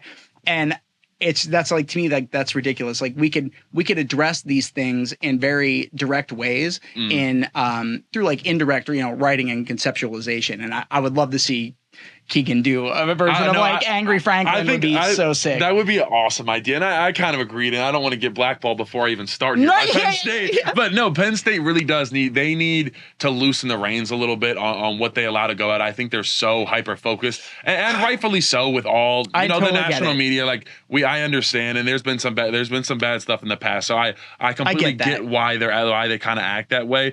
But it's time to bring it back now. I think we're in a world now where it is all about content creation. Clemson has an NIL room dedicated for their football players where they can go in. They have a station like this. Look at the top 10 universities. Look at their budgets for their media departments. And Penn State is not in the top 10. So we're not going to see media coming out of here that's going to be in the top 10. I don't mean that as an insult. It's my alma mater. The last thing I want is for them to be willingly and electively allowing themselves to not break the top 10 in a way that we easily could because the money and the financial wherewithal is here. But at the end of the day, like I get what you're saying too. Like, I fully accept and understand it in the media, bar cancel culture, just talking about like the public perception in the national media. Like the problem with giving us enough of a leash to hang ourselves with as content creators is that some of us are going to hang ourselves. So like, yeah, that you're playing that game. So you don't want to allow people to kind of fall into that trap where like they can say or they do the thing like you said and get like blacklisted and barred out of the gate. I have cut my teeth in so many other worlds that to me, if I don't make it in sports journalism, my heart's not going to be broken. I have no interest in going in that direct path in the first place. My interest is in that sinew that connects all the joints and the bones together between artists and entrepreneurs, athletes, like the people, the parallels that you see between different industries and communities and groups of people is truly profound if you're able to see how the dots connect. And so I think that one of the things that you're doing for me that I think has like really kind of been lighting me up the last couple of days, because I left from this meeting the other day, we just met for the first time, and I was just like, damn, it just takes a small team of people, a small team, 4 or 5 really dedicated, vetted, hardcore, everybody rowing in one direction at the same time together. Those 5 small-time content creators can topple the major network producers and studios with great ideas. So to me, the fact that you're one of what could be one of that 1/5, and maybe I'm one of that 5th, and maybe Michael's the third of that 5th. Okay, we round out 2 more people, and that's our baseline, and maybe that roster shifts over 5 years, right? But if you can get 5 strong people together to row in the same direction, you're going to see some progress, and you're going to do some damage, and good ideas are going to come from a situation where you don't have too many cooks in the kitchen, but a lot of creative individuals coming together to kind of pour into creating together. You've got a lot of stuff you need to create to get to this vision. And I think the only way to get there is the only way out is through. So it's like, okay, if there's going to be some hurdles and some learning obstacles along the way, it's like, okay, let's start finding out what those are. And the only way to do that is to start doing this and be it's weird. Like, that's like what I'm somewhat excited about is like trying things out and almost like finding out like, no, okay, this doesn't work. This isn't what people are going to like, or this won't fly for for whatever reason. And it's just, that's like the fun part, the trial and error. And I think that also comes from me, my love of football. There's a lot of ups and downs. There's a lot of trying, different techniques out in football. So I kind of already have that implemented in my brain to not get down. It's, all right, how am I going to make this work now? How am I going to get back up, dust myself off, and get back after it? So, I am really excited to kind of, and we keep saying the word create, like, I just feel like it's just, and like I said, no shade to anybody. It's just, that's missing so much from the Penn State community. Not even just from like a sports sense, just all around. Like you talked about, we have Katie Feeney, we have a couple other people, but we're just lacking so much in like the creative sense of everywhere else, what you see of around other colleges, around other universities, a ton of content creators. And you know what? Take some of the, I would love to have Katie on the podcast, because I'd like to talk to somebody who has like that kind of following that is in here and is probably, and rightfully so, noticing the lack of infrastructure in place to be able to take care of somebody who comes here that functions as, yes, they're an athlete, yes, they're a student, yes, maybe they're just an alumni member who's not here anymore, but is a creative. Like, if you live in this area, you should have space. There should be resources here, and we just don't have those. And so, I would love to have Katie on here. I'd love to have anybody that wants to create, that sees a roadblock. The easiest way to start getting those, potholes filled in and things adjusted so that the path becomes clear is to bring it to light. Like, start having these conversations and see, who you're going to reach through the, the social clips that we're able to cut out of our podcast today. Like, it's going to be different than my audience, and my audience might find something about what you said really, and it resonates with them so much better the way you said something than anything that I've said, whether I've said it 20 times or or not. So I'm really just, it's the Wild West right now. Let's embrace that. Let's and certainly let's dominate it. Let's get out there. Let's be trying stuff. Okay, give us a 10 commandments of what to do and don't of for anything regarding Penn State and with athletes, or the concept or the discussion about or surrounding it, and give us enough leash to be able to hang ourselves with. And then, I think everybody, you learn by say, oh shit, they dropped. Nope. All right. So don't say that. That's a no-go zone for sure. And you don't want that. They have to be especially leery of it, obviously, but they can't fight the tide. And that's the reality, is that like media as a whole is we want that transparency. We want to feel more connected. We want more authentic stories, and not just authentic stories, but authentic spaces in which they're being told. And I think that that's one of the things that I think the Lions Den podcast does really well. I was really stoked when Aeneas announced that, and I started seeing promos for it. I was like, I was telling he was like my 3rd guest on my podcast when I launched it last year, and we filmed in November, and his episode didn't come out until I think probably March.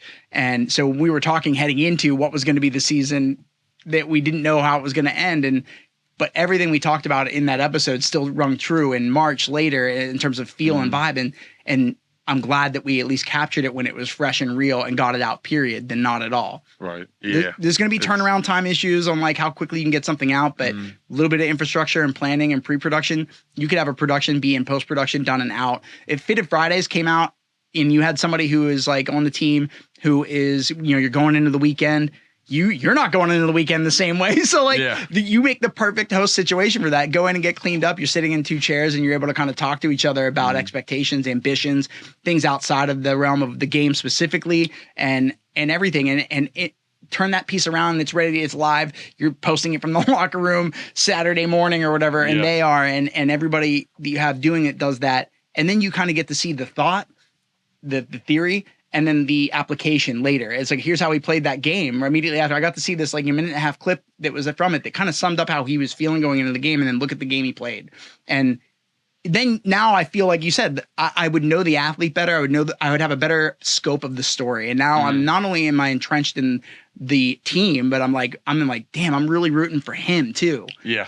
Yeah, no doubt. You got me over here thinking about ideas and how to get stuff done right now. I'm brainstorming as we're in the middle of a podcast, because I'm thinking, you're like, during the season, I'm like, well, I know our schedule. I know that on Thursdays we get done at like 4 and you have that whole night. It's kind of nice. You have the Thursday night before Friday, it ramps up, and then Saturday's obviously right, game so maybe day. it's filmed Thursday and airs Friday. Well, that's what I'm thinking. It's like, we're talking about ideas right here live on the podcast. I love it, man. But real quick, I wanted to touch on, you talking about Katie Feeney earlier, and one thing that I had thought about is like, you don't see her, and I've done a couple things with her around the Penn State community, and she does a great job trying to help out and engage as much as possible, but you don't see her do like a ton of like Penn State oriented stuff. And I get she has a bigger fan base than that, so she doesn't really need to try to go. That's not, but the onus is then on Penn State to utilize that outreach. And I don't think they do. I don't think because they don't have well a department for it. There needs to be a department of like media outreach. Period. That's the department name. And its whole purpose is to create and generate content that is centered around recruiting not just athletes, but new students, PhD candidates, master's students. Like I right before the new president took over, I can't remember her name. I feel yeah. So they did a huge budget cut, and they were ransacking from a bunch of different departments. And in the back end of things, you watch like the computer engineering, the computer science department had a lot of their excess funding pulled to go towards balancing the budget, and in the process of doing that, hurt some of the. It removed work that I had on the table. I have a vendor account through Penn State to be able to do this. I was going to create some professor profiles for the Department of Computer Science. That's how you get computer science people here that are going to be innovative and change things, is like let them see things. And you go to our websites and they're just these like templated, boring, who's going to websites in the first place. Like we're not reaching people at the audience or in the market or in the space where they can be found. And if we had a media outreach program, we've got all these facilities, the building, the Hamilton building, it just got redone. I saw it. Paris Palmer took me through there and showed me that whenever it was still under construction. I was like, this is truly remarkable. They are totally going to drop the ball on utilizing this in any way that manages to do anything amazing for the university. And it's my alma mater. It's no less frustrating for me to be somebody who sees the gap in understanding and where we need to go, and not be able to be a part of the planning and making it happen. So like, you could give me a fraction of the budget they spent doing any of the things that they've done, any project through the university for the last 10 years, and I could turn around and in that create something this year that would transform the way the university was perceived and looked at and viewed over the next 30. And I can't do it without the help, the infrastructure. So it's so frustrating because I see the potential and I meet you and I'm like, damn, this kid needs an avenue. Somebody needs to clear this kid a path, and he's going to mow through some stuff, some barriers to entry that are keeping us from kind of excelling and jumping out in a very media present and savvy way that would be, like I said, just like absolutely beneficial for recruitment and getting new athletes, new students, PhD candidates, and the likes of. Well, I'm excited, JB, because you basically told him, screw off. I'm going to do this myself. I'm gonna get it popping here, right? And we're gonna get it going. So it's happening whether they like it or not. I'm saying be a part of it, like capitalize on it. Like don't like you said, like Katie's not doing a lot of stuff that's a part of the university. That if she were, what is the next generation of influencers that would want to come to Penn State then afterwards? Because no offense, but the college degree's kind of becoming a little less worthwhile unless you go and get your master's and then go a little further to PhD. So if that's the case, then you know, unless they want to see the higher education bubble pop and people stop going to college and start going to trade schools or something, you might want to start leaning into why it is somebody like Katie Feeney chose here and what she has to say that would benefit them coming out here. Followed under the same ethics and compliance of media or whatever that they have the athletes run through, so they can at least be like sanctioned through the university to be released. But they should want to spend that dollar, and pound for pound, the amount of money they'd spend would go so much further than anything they do infrastructure wise or, you know, putting a new building up. Yeah. No, you're absolutely right. And I was kind of thinking about it. I remember my initial, you know, the new student meeting where you all go in the BJC and everybody in my class was in there. And the president at the time gave the speech and they mentioned, you know, there's someone in this class with, you know, 2 million followers on TikTok, et cetera. And I'm sitting here thinking, this just popped into my head right now. Why did they not have Katie Feeney do, you know, hey, welcome to Penn State every year or something like that? Maybe put something out, you know, excited to have you guys here. Like that is a huge, especially for, I mean, obviously she's not going to reach as many. We know what her clientele, what her audience is. It's a lot of younger girls. But if I'm a younger girl and I'm a Katie Feeney fan. How long has Penn State been here? Exactly. And she says, come to Penn State. I'm going to go. I mean, my little cousins, they're like, you know, you work with Katie Feeney, you know her? I'm like, yeah, I know. They're like, oh my God, I'm going to die. Right. I'm like, and I learned her name for the first time 3 months ago. Yeah. So as long as this university's been here, as long as I've been out of the university, this place has been here. So like, yeah, those girls are young now. They're going to grow up and they're going to want to go to a university probably. Yep. And they might want to go somewhere for their PhD candidacy. They may want to go somewhere for their master's. Like you just never know. It's just like in any networking, you never know where somebody's going to be in 5 or 10 years. I have friends that like in the music space, I've toured with photographers and videographers that I've slept in van floors with, like traveling this great country of ours. And I've seen all of it except for the only state I haven't been to is Alaska. Like I've seen every nook and cranny of this country as possible because I want to, except for the Hoover Dam, and only because they don't let trailers onto the dam. I didn't know that. And I drove all the way out there once thinking I was taking everybody on a field trip and we didn't get to go. I had to like go around. I was like, no. Yeah, that's a mood killer. I still have not seen it. That's like anyway, that gripe aside, like in doing that with certain photographers, those photographers, they were just cutting their teeth. And now Maddie Vogel is out with Billie Eilish and a bunch of huge artists. Josiah Van Dien, he's out with Shawn Mendes as an artist on retainer for Island Records.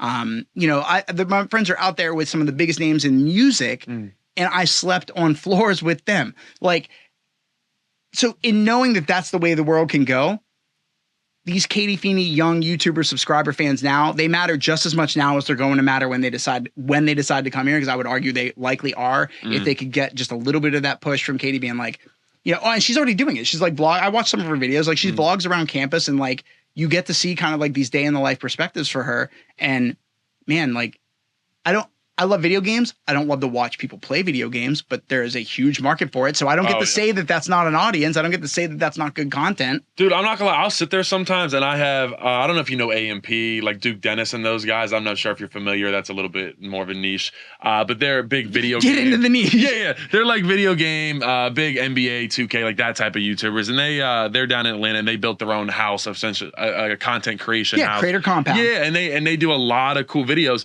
But I'll watch those guys, and next thing I know, they do a lot of reaction videos. And I'm like, I'm watching a guy reacting to a video that's reacting to a video, and I'm essentially reacting to it myself. And I'm like, dude, what even is this? Like, the idea of meta is not lost upon us. Yeah, exactly. So it is really unique, and where we're headed just in this content creation world, I think we're just going to continue to go places that we really never thought we'd go. Right. We always thought it was just going to be turn on the TV and turn on, you know, the news and just sit there with the family in front of your one TV in the house like it's back in the 60s. Like, no, now we have everybody's walking with a TV in their phone, and who knows where we're going to go from here? Yeah, it's going to go even crazier. So it's a pendulum, dude. It swings, and there's going to be moments of equilibrium. Like, you know, for years we were paying like $100 something a month for a cable package, and now we pay that across 6 different platforms. So I can have Disney Plus, Hulu, HBO Max, Netflix, and like another. So like we didn't escape wanting to watch programming. We just changed how we do it. And when you've got something like YouTube, are you a YouTube account? Like, you have like a subscription with them? Yes. Okay. Yeah. So you caved. I haven't done it yet, and they're like, you saying pay? Yeah. Oh no, I don't pay. I don't pay. Yeah. I keep saying they will get that. They'll get my money from my cold dead hands. But I'm honestly getting to the point where I'm like, man, I'm so sick of ads, and like I would love to just get it on Unreleased, because there's a lot of creators that I watch in the YouTube space that I'm either friends with or work with or just observe, and I'm like, this is not like it's just like with Hulu. I paid like an extra $6 when I first started my account to have no ads. Oh, Like, I think it's totally worth it though. I do. I pay for it. So I don't subscribe to anybody directly, but I do pay for YouTube Red, which is no ads. Okay. So yes, I do. They got me. They got some money out of my pocket. You saw the every value month. in it. I did, and that's kind of like the instant gratification of my generation, where it's like I don't want to sit here and wait for an ad. Like, and even my generation, I can think back to like what's not lost on me. I think the iPad generation now, which I don't even know what they're called, but kids born Gen Alpha, like 2012 and later, or 2011 and later, like they don't even know what ads are. It's like absolutely not. Like I can think back, I remember commercials. I remember sitting there through commercials and having a little bit of a break and some time, and now it's like, the only time people know about commercials or see commercials is sporting events. Right, and the Super Bowl. Yeah, exactly. And I mean, that's the only thing. Sporting events are the only thing keeping cable alive. If it was not for sporting events, you're not wrong. Cable is absolutely dead without sporting. Like The Bachelorette and like a handful of reality TV shows. But at the end of the day, that's going on Hulu at the end of the day. Like that's going to go on. Right. So it's like, we are really coming away. And that's why you see these huge TV rights deals. I mean, college football playoffs, it's about to ink like billions of dollars of a TV deal, with a couple different media, with a couple different news stations and broadcasting station. It's like, that's what they have to live off of now, because they're not killing it on these shows. Like all my shows that I watch, I don't watch them on my TV. I'll wait. Like I'm a big Snowfall guy. I watch that on Hulu. Like Rick and Morty? Love Rick and Morty. The only reason I got Hulu was so I could watch Rick and Morty. Like that was why I jumped into it, because it was the place it was. And then I got it and realized that they don't air the new season until almost like a year later, which drove me nuts. But case in point, like you'll go where the media that you want to watch is driving you to go. And so, which is great when, somebody like Disney and ABC own like every other, they own everything. So you can get one thing and get an add-on for that. And that immediately gives you access to 60 different channels of things that you would be interested in watching. But it's terrible whenever you're like, oh, I don't have a Peacock app. And it turns out that's the only way. Like by the time we got the Peacock, I'm like, come on, bro. Like Tubi, Peacock, like what? I know, it gets out of hand. And then you got the NFL doing Peacock only games. Yes. It was one of the wild card games. I had to watch a Penn State game on it this past year. And I was like, I was in Nashville, and I'm like a recently born again sports gambler. And so I'm on DraftKings, and then I'm like, oh, there's certain ways I can't bet on the game in Tennessee that I can whenever I'm in Pennsylvania. Right. So I was like not enjoying my experience after I fought for like a half an hour just to get the game in a place where I could watch a delay of the game. So I'm trying to like make sports bets in that minute and a half gap of what goes on in the game, which can be huge and basically makes me an idiot for trying. And in doing that, I'm like, that's so frustrating, because like, I just want to be able to watch this game, and there's no one place. Thankfully, there's not just one place that has it all. The problem is now there's 50 places that have some of it, some of the time, and I have to be a part of all of that to get it. Or I got to go to Buffalo Wild. I got to go to Champs to be able to watch like the game that I want to watch, because they're going to pay for the subscription. So it's a rough world that legacy media is kind of driving us down when we're in very much so like a digital media world and landscape anymore. But I mean, I'm excited for you to kind of jump into it, because you're of the ilk of the generation that are going to be the ones that are the forefront runners in this, and they're going to kind of hopefully shift the way that culture and direction goes, because it needs to, and it's going to happen naturally as a byproduct of you going through the process. Like there's nothing you're going to have to do intentionally to shift anything. You're eventually going to see a need to fill a need for a production you want to do, and it's going to generate a new pathway, and you're going to be like, oh shit, I didn't see it going that way.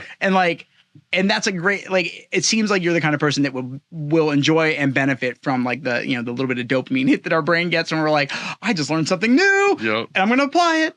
Have you put any podcast episodes out yet? I haven't yet. I actually just last night finished creating all my socials, all my social media accounts. A couple of them that I already had, like my Instagram has like 15,000 followers. I'm like, I'd be dumb to go and create a new. Can I ask your opinion on something? Yeah, go ahead. What do you feel about the difference between like having a beyond the wall or behind the wall podcast like socials and just using your platform, like your page as basically I'm asking like, what do you feel like is the better option? Starting that page and trying to build this thing from new and getting people to go here, and this is where the audience is, or should the focus be, here's my channel, here's where people are coming to see me and the things that I'm putting out anyway. This is where I'm putting it out. This is where behind the wall is going to go out. Which do you lean into more? Yeah, and I think in the olden days, you're thinking, okay, this needs to be completely separate from my life. I need a brand page. I need a brand page. I need to go make my own thing while I'm sitting here with 15.7K followers on Instagram. Why would I go and make something and now I have 4 followers? That's that's really going to help me out. Be nice, 300 followers. Yeah, okay. Yeah, I'll give myself a little bit of something, maybe 300, 500, but that's so much harder to build. And it's like, I want this to be personable anyways. So essentially what I did is I didn't have a YouTube account. I kind of went back and just got my old one that I talked about. I created during COVID. Tengwall. Yeah, just redid it a little bit. I had a couple of videos that were up there that I had to delete. Maybe I'll bring them out eventually. One of them was a Maryland visit. I think people would actually enjoy seeing that. Yeah, man, for sure. I'll bring that back out eventually. But no, as far as 100 likes and subscribers, and we'll post it. Yeah, next exactly. You'll get it. I can't wait to start saying that. I love when I see reach 100,000 likes on this, and we'll post the next video. And I go down. I'm like, I want to see that video. Right. So no, but getting back to kind of rebranding. Yeah, I turned in my Twitter that already has, thousands of followers, my TikTok that already has a decent following. I'm like, I'm just going to turn these into, I turn them all into behind the wall, pod, behind the wall, whatever it may be. I just put, what's that? No, go ahead. Yeah, and then I just put I put my full name either in the bio or, just somewhere else. So I still have my full name, and I'll still every once in a while post how I would normally post on my Instagram. Let's say I go somewhere cool. I just went on a cruise. I got a couple photos I want to post from that.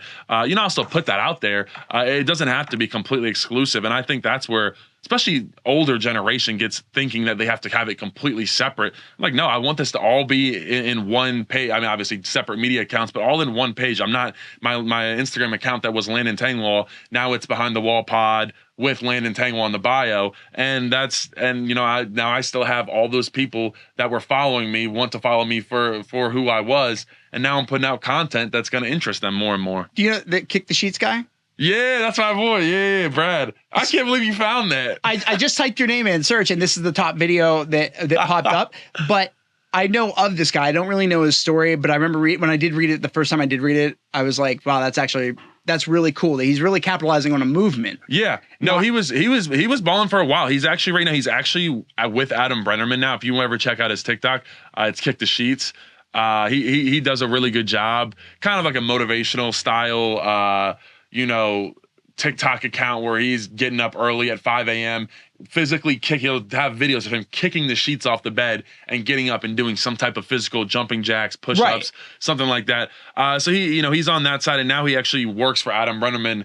The Wall Podcast, is that? Yep, the Wall Podcast. Yeah. Did you delete all your posts? No, I never really had any. I had like one post up. I would just like, it was more of just as far as like a personal account with TikTok. To watch I had stuff. like one. It was more just to watch stuff. Like I had a couple hundred followers, but I'm even with that, it's like, why, when I have like 300 followers, why restart that? But TikTok, it's a little different. If you're not actively, most guys just have TikTok and they're not really posting. It's just to look at stuff and send stuff to each other. It's a love language, dude. Yeah, exactly. If I send you 10 in a day, we're boys. We're real tight. If I get a couple, it makes me smile. I'm like, oh, you're thinking about me. So sweet. Yeah, I got Nick Dawkins sending me a couple of TikToks. I'm on his mind a little bit. But no, I'm excited. Yeah. So like I said, that was like my first thought. Do I want to go? And I'm like, absolutely not. I that's part of my brand, that I want this to be personable. I want this to be, feel like you're coming into the living room with us and just coming into the locker room, how the Lions Den is. We want it to feel like you're in the locker room with us. We're just chatting up and just having a good time. It's not this serious sit down, like ABC interview where I'm sitting across from you and it's like Diane Sore and she's like grilling you. It's like 60 minutes and it's like, I couldn't set an interview up like that if I wanted to. Oh my God, I would do awful, dude. It's like, it's no fun. You got to have some personality into it. So yeah, that's why in the end I decided to keep all my accounts and not really delete anything from any of them and just go forward with the Behind the Wall brand and get that going. Like I said, I'm really excited. Once I get this logo branding done, I'm ready to take off and start pumping this content out. And like I said, I already have a bunch stacked up that I'm ready to start putting out next week once I get going. That's awesome, man. I mean, I'm excited. Regardless of how much I'm a part of the journey, I'm excited that you're taking it. I want to be a part of it. I want to help. Like I think I lend myself well to that experience and helping other creatives kind of get their footing because in every kind of aspect of being a creative, you are kind of like stepping into uncharted territory. You kind of have to be a little bit of a like sociopath to be able to like be like, yeah, I'm gonna go and chase my dream. I'm just gonna see where it lands me. Like I'm interested in doing it, and if I put in the work, I should be able to get to where I'm going. But I think about how would come into like a podcast that I would want to listen to. Like if I found somebody that I like and they're saying the thing on their page, and then they're talking like, this is the podcast, I'm not really big on like going to the brand page and following that and waiting for updates from that. I'm like, I just go where the podcast is and I can get that from you. I don't need to go to the third place to then follow you unless I'm a real fan. So I think like the brand page is like something that's supplemental. Like you should have it just as like to have it. I don't know how important it is to push that when the real push is going to come from the person who's actually putting out the content, you know? Yeah. No, I'm still going to, conform the page to more be that brand than myself, but it'll be evident, that I am, that I am the one behind it still. And that's, kind of still putting some of my life out there. So no, I'm really excited. I think it's going to be a really fun journey.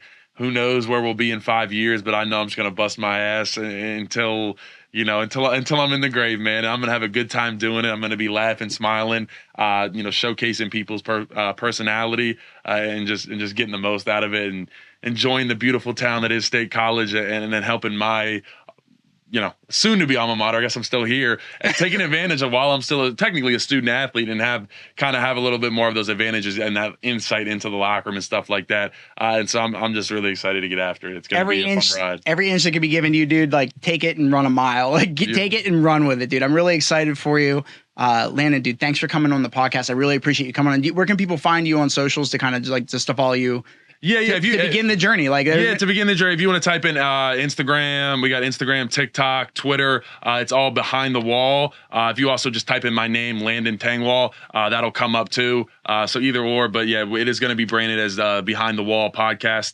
And I'm really excited to get after it. It's going to be a lot of great content, some serious film breakdowns. And then on the flip side, we're going to do a lot of locker room style interviews where we're just having a good time, chopping it up with the players, and really showcasing these guys' personalities, what they're about, their background, and allowing the fans to connect with them a little bit more than other news stations and stuff like that. So it's going to be a really good time, and I'm excited to get started on this journey.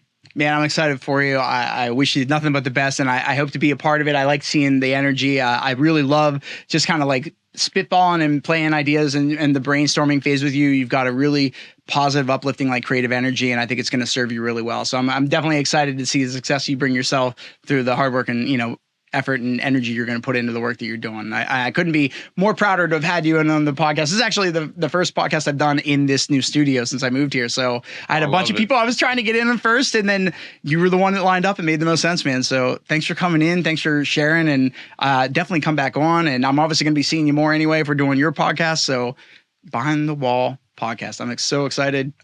Let's get after it, bro. Absolutely, JB. Let's do it, man. Appreciate it. Appreciate you, brother.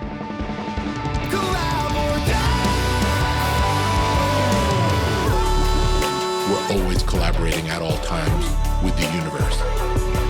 That is a wrap on another episode of the Collab or Die podcast. I hope you enjoyed listening to it as much as I enjoyed making this episode for you. And now it's time for our favorite part of the show, the part where I beg you to please hit that like button, subscribe, and turn on those notifications so you never miss an episode. Don't be that guy. Follow us on all your favorite podcast platforms like Spotify, Apple Podcasts, and Google Podcasts. And don't be shy. Give us a shout out on social media at Collab or Die Podcast on all the cool platforms to share your thoughts, your feedback, and your love. Until next time, Collab or Die, baby.